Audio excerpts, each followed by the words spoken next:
Bonjour, je suis Amir Hossein Malekzadeh, l'un des cofondateurs de Logmatic. Et je voudrais vous parler des logs aujourd'hui. On est comme beaucoup d'entreprises qui sont ici, en fait, on est éditeur d'une solution et on l'opère. Et on a radicalement changé notre point de vue sur la façon dont on opère le système en allant exploiter beaucoup plus nos logs. Et à la base, les logs, ce n'était pas notre business. En fait, on faisait autre chose. Et on y est venu progressivement parce qu'on voulait rester très lean et et ne pas mettre beaucoup de ressources dans la maintenance et l'opération de notre système. Donc, les logs, pour ceux d'entre vous qui connaissent un peu moins bien, en fait, c'est le journal de tout ce que les applications font.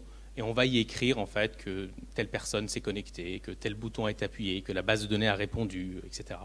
Donc ce sont des fichiers qui passent leur temps à être remplis par les applications et les serveurs pour contenir tout ce qui se passe en fait sur un système informatique. Et en fait, chez la plupart des gens et chez nous, les logs, c'est quelque chose qui dort sur le serveur et ici, il ne passe rien. Et en fait, on le laisse là au cas où, c'est l'assurance, parce qu'on sait qu'un jour, éventuellement, il peut se passer quelque chose où on aura besoin des logs. Donc on les laisse dormir et puis on passe son temps à développer son système. On le fait tourner jusqu'au jour où, comme je vous disais, en fait, il y a un bug, il y a le fameux bouton rouge sur lequel on appuie, il ne marche plus. Donc il faut comprendre pourquoi. Et là, à ce moment-là, en fait, dans l'équipe technique, il y en a un qui dit « Ok, c'est bon, je vais aller regarder dans les logs ». Et puis en fait, alors c'est pas forcément un bizutage, mais la première fois, il pense que ça va être sympa. Et la deuxième fois, il se rend compte que c'est plutôt une souffrance. C'est plutôt la dure vie de Charlot qui va dans les engrenages, parce qu'il va aller d'un fichier de log à un autre. Il va essayer de trouver le bon élément. Il va passer sa journée à fouiller ses logs. Et donc, c'est une galère. Et donc, c'est pour ça qu'on les laisse dormir dans un coin. Mais en fait, on peut utiliser des outils et finalement exploiter mieux ces logs, mais trouver plus vite ces erreurs. Voilà, ça, c'est le point de départ de l'analyse de logs. Et donc, on va quitter ce monde où on regarde les logs qui défilent, qui est un peu anxiogène, pour aller plutôt vers quelque chose avec de la data visualisation où on peut cliquer, zoomer, trouver les informations, savoir où sont les gens, est-ce que les temps de réponse sont plus lents pour les Américains que les Français, etc. Donc ça c'est le premier point en fait avec l'analyse de log, mais c'est pas de ça dont je voulais vous parler, parce que nous en faisant ça en fait on fait juste un outil de data vis, mais on s'est rendu compte qu'on pouvait faire beaucoup plus. En fait, on pouvait faire beaucoup plus avec les logs, et c'est devenu un peu une philosophie de développement chez nous. Parce que on s'est mis à regarder en fait le système informatique un peu comme une usine. Et tout comme une usine qui produit des voitures et qui installe des pare-chocs avec une certaine vitesse, il y a une base de données, ça doit répondre avec une certaine vitesse. Le site web doit faire un certain nombre de réponses en un temps donné, etc. Les pages doivent s'afficher sur un certain nombre de millisecondes, etc. Et donc si on regarde le site comme une usine, finalement, on va se poser des questions sur la qualité du produit, sur la vitesse d'exécution, sur les taux de transformation, etc. Et en fouillant et en rentrant dans le détail en fait, de comment fonctionne le système, on va comprendre qu'on a mis par exemple une voiture de sport au milieu de moutons et du coup ça avance pas. On va comprendre les goulots d'étranglement et être capable d'aller vraiment améliorer la performance de son système. Donc c'est ça, et c'est un peu ça qu'on fait maintenant au quotidien. Et pour nous, ça a deux impacts, et c'est ça que je vais détailler un petit peu plus pour vous. C'est l'amélioration de la qualité de service de notre produit, et puis trouver des nouvelles opportunités de business. Alors, améliorer la qualité de service, ça se fait sur différents points. Le premier, c'est les bugs, les fameux bugs. Alors, on peut être réactif, comme tout à l'heure, Charlot qui plongeait dans ses logs, mais on peut aussi être plus proactif et aller en amont de ça pour essayer d'identifier des bugs qui peuvent arriver. Donc, parce que ce qu'on veut éviter, c'est finalement avoir un utilisateur, comme ce tweet en fait, d'un client de Sainsbury qui dit « Votre site ne fonctionne pas depuis 2 heures ». Je pense que c'est un truc horrible que personne n'a envie d'avoir. Et pour essayer d'éviter ça, en fait, nous, ce qu'on fait, c'est que toutes les semaines, on va regarder la performance de chacune de nos sous-parties de code et on va essayer d'identifier là où il y a des bugs potentiels. Et cette information-là, on la log, donc on enrichit un peu nos logs. Et on va essayer de comprendre, est-ce que cet élément de code, par exemple, ici on a une classe qui alloue des nouvelles ressources, .new plan resource ou account resource, elle ne devrait pas faire d'erreur. Et elle fait très peu d'erreurs, elle en fait 3 ou 4 dans la semaine, c'est rien. Mais on va regarder dans l'historique, on va essayer de comprendre si finalement c'est quelque chose qui peut demain devenir un sujet. Et en faisant ce travail systématiquement, donc toutes les semaines, on passe du temps à essayer de trouver les problèmes potentiels. On a réussi à faire deux choses. On a trouvé des bugs qu'on ne connaissait pas et on a libéré des ressources. Et sur l'année qui vient de s'écouler, on estime qu'on a réduit notre coût d'infrastructure de 25%, en fait, en comprenant mieux l'utilisation des ressources. Donc, un des exemples que je peux vous donner là-dessus, c'est que donc on a un système analytique. Un client vient, il appuie sur un bouton, ça lance une requête. Mais en fait, on peut appuyer sur un bouton, puis réappuyer sur un autre filtre, et finalement, il va regarder que le résultat de la deuxième requête. Sauf que la première, elle continue à tourner. Et elle va utiliser des ressources. Et c'est un peu comme l'histoire de la voiture de sport là dans les moutons. Elle tourne, ça consomme un peu de CPU, c'est pas très grave, ça fait pas de bug, on s'en rend pas compte. Mais une fois qu'on le monitore plus précisément et qu'on se rend compte qu'il y a des ressources qui sont utilisées pour quelque chose qui n'est pas affiché pour des clients, on comprend bien quelle partie de notre infrastructure est utilisée de façon inutile. Et donc on peut le couper. Et donc on peut libérer des ressources, enlever des serveurs et tourner un peu moins cher pour le même résultat. Un deuxième problème qu'on a réglé avec les logs, c'est notre stress vis-à-vis de la mise en production. Certainement, comme beaucoup d'entre vous, on s'est rendu compte que notre site de pré-prod, même si notre nouveau code passait dessus, eh bien, en fait, une fois qu'il était en prod, c'était pas pareil. Les utilisateurs, il y en avait beaucoup plus. Ils faisaient des requêtes qu'on n'avait pas du tout estimées. Ils se connectaient à des heures qu'on n'avait pas estimées non plus. Et tout d'un coup, ils avaient des volumes de données qui explosent pour une raison X ou Y. Et donc, on ne le savait pas non plus. Et donc, du coup, on restait quand même très stressé à mettre en production des choses qui avaient de l'impact sur l'infrastructure. Et en fait, on a réfléchi à qu'est-ce qu'on pouvait faire avec les logs, qui étaient devenus nos amis, pour éviter ça. Et ce qu'on a fait, c'est qu'on a transformé en fait l'utilisation de nos logs comme un simulateur de vol.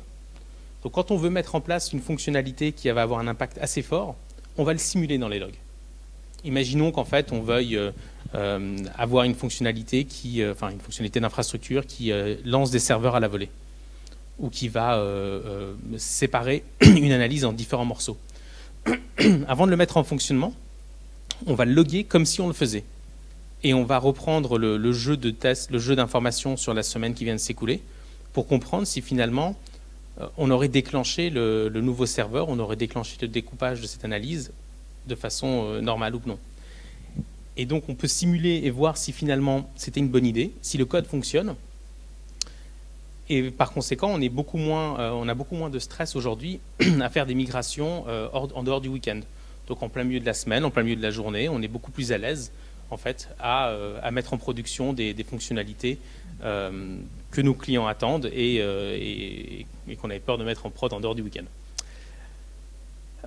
Le troisième point qui nous a enlevé beaucoup de pression, c'est en fait les hotfix. Comme beaucoup d'entre vous, on a souvent un client qui va dire « Oh là là, le fameux bouton rouge ne fonctionne pas ». Et là, tout le système s'arrête, tout le monde s'arrête parce qu'on ne sait pas à quel point c'est grave, et on va se mettre tous à essayer de corriger le bug. Et là, à nouveau, parce qu'on va proactivement aller chercher les infos dans les logs, on va éviter que tout le monde s'arrête et sortir de ce qu'il faisait pour aller corriger ce nouveau bug. Et donc, on met en place un système qui n'est pas révolutionnaire, mais qu'on peut systématiser parce qu'on a l'info, qui est de regarder, en fait, est-ce que le bug dont on vient de parler, on peut le détecter sa cause, donc ça c'est en regardant dans les logs, mais on le voit rapidement. Est-ce qu'on a une façon de le régler manuellement? Et puis ensuite, est-ce qu'on peut savoir si ça arrive assez souvent? Et la plupart du temps, on arrive sur une conclusion que oui, ça arrive pas souvent. On a une façon de le mitiger à la main et on sait d'où ça vient. Et donc du coup, on repousse le hotfix et le travail pour créer ce hotfix à plus tard. Pour vous donner un exemple, on a passé récemment un nouveau système de paiement.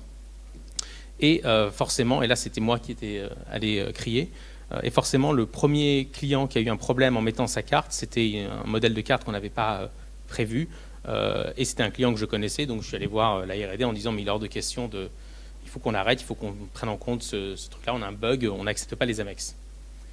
Et en fait, on a regardé sur les 100 premières cartes qu'on venait de passer avec ce nouveau système, eh bien, il y avait un moyen de régler les Amex manuellement. C'est arrivé 2 fois, et donc ça pouvait attendre. Et donc du coup, on n'a pas arrêté ce qu'on faisait pour régler un petit bug qui pouvait être réglé tranquillement dans le reste de la backlog dans le temps. Donc en ayant les informations pour savoir si les bugs sont critiques ou pas à régler, on arrive à comprendre beaucoup plus vite s'il faut qu'on s'y intéresse ou pas. On met en place des systèmes d'alerte et on peut se focaliser sur notre backlog, sur notre roadmap et livrer notre roadmap au lieu de s'arrêter et de faire du stop and go en permanence pour venir corriger des bugs. Ensuite, en utilisant nos logs à bon escient, on arrive à trouver de nouvelles opportunités. Et ça, c'est principalement parce qu'on va les enrichir. Un système de base va loguer, par exemple, pour une base de données, vous allez loguer le type de requête et le temps de réponse. Et puis on va s'arrêter là de façon standard. Et donc vous aurez des informations sur le temps de réponse et ce qui a été fait. Et en fait, si vous allez plus loin et que vous loguez le nom de l'utilisateur ou un ID de l'utilisateur, que vous loguez la quantité de données sous-jacentes, que vous loguez le temps de réponse précis, que vous loguez la quantité de données qui était dans l'analyse, etc., vous allez pouvoir derrière comprendre si des requêtes lentes sont des requêtes lentes qui sont pour tout le monde, pour certains utilisateurs, sur certains types d'analyse, elles arrivent à tout moment de la journée ou pas, et par conséquent, aller améliorer votre code et vous rendre compte que, pareil, chez nous, on avait vu que les requêtes les plus lentes étaient sur des gros volumes de données, sur des très longues périodes historiques. Et c'était sur des modèles d'agrégation et pas sur des modèles de rechercher des données individuelles. Donc on a compris où est-ce que nos algorithmes pêchaient pour aller les améliorer. Et améliorer l'expérience client en focalisant notre effort sur ce qui était lent et non au global, améliorer les performances, ce qui peut vouloir dire peut-être changer d'infrastructure, changer d'algorithme. En fait, il y avait un type d'algorithme qui ne marchait pas et c'est là-dessus qu'on s'est focalisé. Et ça, on peut le faire à la fois d'un point de vue très fonctionnement du produit, ou même sur l'infra. Nous, dans un autre cas chez nous, c'est qu'on s'est rendu compte qu'on avait des requêtes très lentes. Et en fouillant, on s'est rendu compte que ces requêtes étaient lentes parce qu'elles tournaient sur certains serveurs. Et quand on a regardé donc on est hébergé sur un cloud, et on avait des disques qui étaient sur une partie du data center qui était probablement plus vieux. Et ces disques-là tournaient plus lentement, donc les requêtes étaient plus lentes. Et donc, pour régler ce problème-là, ce n'était pas du code, il fallait juste déplacer les datas sur une autre partie du data center et on réglait notre problème de performance. Donc, on améliore l'expérience client et dans notre cas, comme je disais, on a amélioré la performance et on a augmenté on a accéléré la latence des données, on a réduit, la latence. Une dernière utilisation que l'on a pour améliorer notre produit et trouver des opportunités, c'est qu'on va regarder au niveau de l'utilisateur. Donc là, par exemple, vous avez sur ce graphique deux utilisateurs, Brian et Emmanuel, et vous pouvez voir à quelle heure de la journée ils font des requêtes. Et puis, vous allez pouvoir voir le temps de ces requêtes ou d'autres choses. Et donc, en analysant, en fait, éventuellement par type de client, on va comprendre le comportement de nos utilisateurs et on va pouvoir adapter soit l'infrastructure, parce que imaginons que les utilisateurs de type Emmanuel qui font des requêtes tard le soir font des requêtes beaucoup plus costauds, on va peut-être mettre plus de serveurs à ce moment-là, et Brian qui va peut-être faire des requêtes plus sur la journée, mais il a peut-être besoin de données sur les données du jour, donc on va s'assurer que les serveurs du jour sont plus costauds. Donc on va vraiment pouvoir travailler sur ce que chaque client fait et systématiquement, en fait, aujourd'hui, quand on lance une nouvelle fonctionnalité, on va observer l'utilisation de la fonctionnalité par les clients et le changement d'utilisation de la fonctionnalité par d'autres personnes. Et ça va nous permettre, en fait, de comprendre qu'est-ce qui est utilisé et qu'est-ce qu'on peut enlever. Une des choses sur lesquelles on travaille aussi en permanence, c'est de s'assurer que les gens, on simplifie l'interface. Donc on peut mettre en place des fonctionnalités qu'on enlève 2 mois plus tard parce qu'on rend compte que ce n'est pas utilisé ou une autre fonctionnalité est mieux utilisée à la place. Donc ça aide à la fois à la partie tech, donc pour améliorer l'expérience utilisateur. Et puis, quand on met en place de nouvelles fonctionnalités, on informe aussi l'équipe sales et ils peuvent voir les clients qui n'utilisent pas telle fonction et leur pousser en fait l'utilisation de la fonction derrière. Et au final, toute cette intelligence en fait qui sort du produit n'est pas utilisée que par l'équipe technique. Ce qu'on voyait, elle transpire en fait aussi aux équipes sales et marketing qui sont utilisateurs de Logmatic. Donc pour résumer, on travaille sur la qualité de notre produit en trouvant des bugs qu'on ne connaissait pas, parce qu'on va vraiment fouiller dans nos logs. On va réussir à libérer des ressources. Comme je vous disais, on a réduit notre coût d'infrastructure assez fortement. On va réussir à mettre en prod à n'importe quel moment, sans être trop stressé. On fait moins de hotfix, donc on avance mieux sur notre roadmap. On a aussi des clients, je pourrais en parler à certains d'entre vous si ça vous intéresse, qui font de l'A/B testing d'algorithmes. Ils vont faire tourner 2-3 versions d'un même algorithme, voir lequel est le plus performant par les logs et du coup choisir lequel ils utilisent.